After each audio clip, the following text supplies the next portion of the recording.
কঠোর পরিশ্রম ছাড়া কখনোই জীবনে সাফল্য আসে না। পরিশ্রমের মাধ্যমেই একজন ব্যক্তি তার দুর্বলতাগুলি কাটিয়ে উঠতে পারে। আমার এটাও মনে হয় যে কঠোর পরিশ্রম একজন মানুষকে নিজের প্রতি আত্মবিশ্বাসী করে তোলে। আজ থেকে প্রায় 1.5 বছর আগে আমি ফেব্রিক দিয়ে কাপড়ে আঁকা শুরু করেছিলাম। এই 1.5 বছর ধরে কাজ করতে করতে আমার মনে হয়েছে আজ আমি বলতে পারি যে আমিও পারি। এই যে নিজের প্রতি একটা বিশ্বাস, এটা যে কতটা আনন্দ দেয় বলে বোঝাতে পারবো না।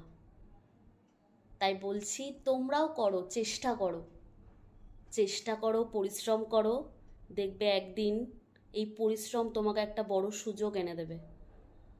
অনেক জ্ঞান দিয়ে ফেললাম, এবার ঝটপট কমেন্ট করে বলো তো দেখি আমি কিসের ওপর কাজ করছি আজকে।